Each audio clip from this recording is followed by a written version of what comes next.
ایک داڑھی ہی کی تو بات ہے۔ اس کی یہ ڈیمانڈ ہے کہ تم داڑھی شیو کر لو تو پھر ہی وہ شادی کرے گی۔ عمر کی ام اس کے قریب آ بیٹھی تھیں۔ عمر کو یہ خبر سن کر دھچکا سا لگا، ساتھ ہی دل پر تکلیف کا ایک بھاری بوجھ آن گرا۔ کیا؟ یہ سدیہ نے کہا۔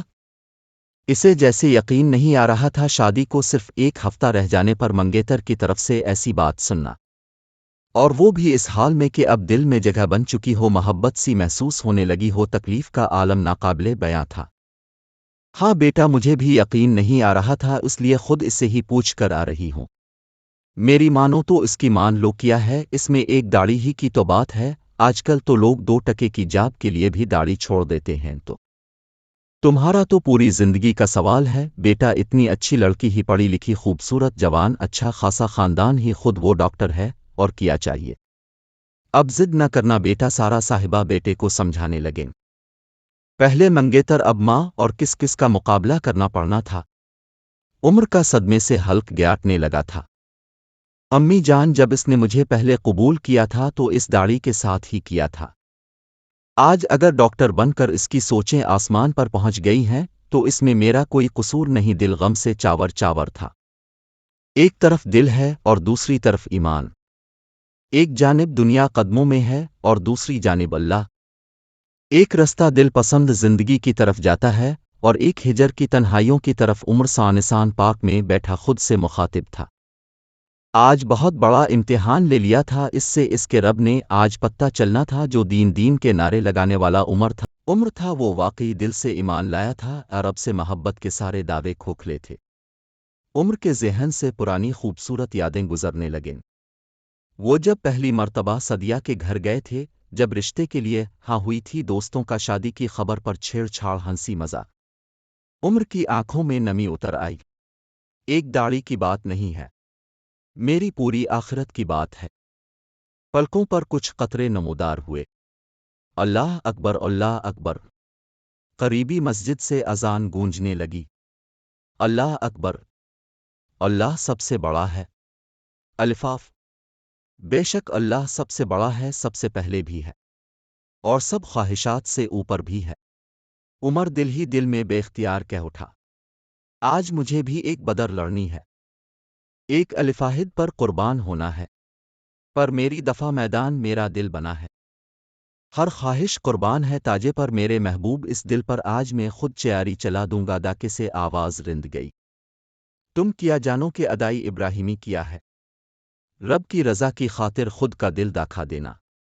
1 سال بعد آئیں نہ، پہلے کھانا کھا لے پلیز۔ آمنہ محبت سے اپنے شوہر سے گویا تھی، ابھی 1 گھنٹے تک کچھ نہیں کر سکتا آمنہ، آج واقعی بہت کام ہے۔ عمر نے لیپ ٹاپ تھوڑا اور قریب کرتے ہوا جواب دیا، میں نے بھی ابھی تک کچھ نہیں کھایا، کہ اب کے ساتھ ہی کھاؤں گی۔ آمنہ نے کچھ دیر خاموشی سے پاس بیٹھنے کے بعد دھیمی سی آواز میں کہا، کیا؟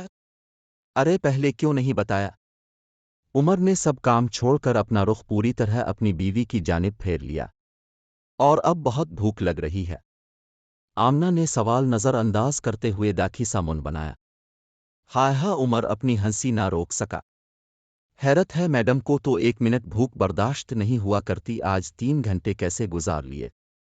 آمنہ بھی مسکرا دی، لگاؤں پھر کھانا؟ جی جناب ملکن عالیہ، بھوکی ہوں، اور ہم خیال نہ کریں ایسا ممکن ہے بھلا؟ عمر شرارتنا اس سے گویا تھا، لیپ ٹاپ اب بند کر چکا تھا اور چارجر اتار کر واپس رکھ رہا تھا۔ آمنہ شرماتی آنکھوں سے ہنستے ہوئے کچن کی جانب چل دی۔ سدیہ کے ٹھکرا دینے کے معاملے کو 1 سال مت چکا تھا۔ عمر نے اپنی منگیتر اور سعانت کی داڑھی میں سے سنت کو چانا تھا۔ اس فیصلے پر وہ دنیادار لوگوں کی نظر میں بے وقوف ترین ٹھہرا تھا۔ اپنوں خود کے والدین تک کے تانے اور گالیاں سنی تھیں، اور خاندان والوں کی باتیں الگ۔ خاندان والے کتنی باتیں بنائیں گے، داڑھی جب تک ہے کوئی اچھا رشتہ نہیں ملے گا، تم نے تو ذلیل کر دیا ہے۔ بوڑھے ماں باپ کو اپنی ضد کی خاطر وغیرہ وغیرہ جیسی باتیں پورا 1 سال اکیلا ہی سنتا رہا۔ جس کا جو دل میں آیا کہتا رہا، لیکن عمر کا فیصلہ ایک دن کے لیے بھی نہ بدلا۔ ہاں تکلیف تو بہت ہوتی تھی ایسے رویوں سے، لیکن اللہ کا قرآن اور ذکر ایسی چیزیں تھیں جو اس کی ہمت بنی رہیں۔ سچ ہے، نماز اور ذکر نہ ہو تو انسان تو پاگل ہی ہو جائے۔ اللہ نے ایسے صبر پر استقامت بھی پھر کمال کی عطا کر دی تھی۔ حقیقی بات ہے کہ وہ رب اپنی خاطر الفاٹ ہے، انسان کو کبھی مرنے کے لیے اکیلا نہیں چھوڑ دیتا، لیکن اس لیول پر آنے کے لیے پہلا قدم خود الفاٹنا پڑتا ہے، ثبوت دینا پڑتا ہے کہ واقعی اب کے لیے اللہ ہی سب سے زیادہ قیمتی ہے۔ اس کے بعد ڈرپوک سے ڈرپوک ترے انسان کا دل بھی پہاڑ کی طرح مضبوط ہو جاتا ہے، اسے وہ مضبوطی عطا کر دی جاتی ہے جو اس کے قدموں کو رب کے رستے پر جما دے، اس طرح کہ پھر دنیا کی کتنی بھی سخت ہوائیں چلیں اسے گرا نہیں سکتی، اس رستے سے ہٹا نہیں سکتی۔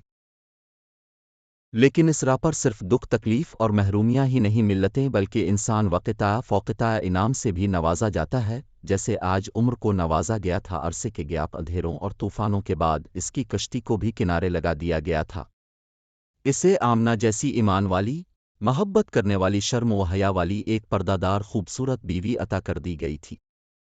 صدیہ کو اللہ کے لیے کھو دینے پر اس کو دنیا میں ہی جنت سی دے دی گئی تھی۔ عمر کو کبھی کبھی لگتا تھا جیسے اللہ نے اس کی ساری فیلنگز کو سمیٹ کر ایک انسان کا راغب دے دیا ہو۔ آمنہ کے نام سے جیسے وہ حقیقتہ کوئی انسان نہیں تھی، بلکہ عمر کی ضرورتوں کا جوابی عکس، اس کی آنکھوں کی ٹھنڈک، اس کی روح کا سکون۔ جبکہ دوسری جانب صدیہ اسے ٹیاکرا دینے پر آج بھی کنواری بیٹھی تھی۔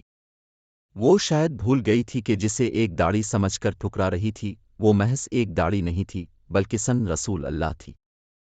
اصل میں توہین اس نے عمر کی نہیں کی تھی، بلکہ اللہ اور اس کے نبی کی تھی، اور یہ کوئی چھوٹا جرم نہیں تھا۔ صدیہ کی طرح آج کتنے ہی نام نہاد مسلمان داڑھی پردہ ٹخنوں سے اوپر پائنچے اور دین کی دوسری کئی باتوں کے لیے کتنے آرام سے نفرت آمیز رویے کا اظہار کرتے رہتے ہیں۔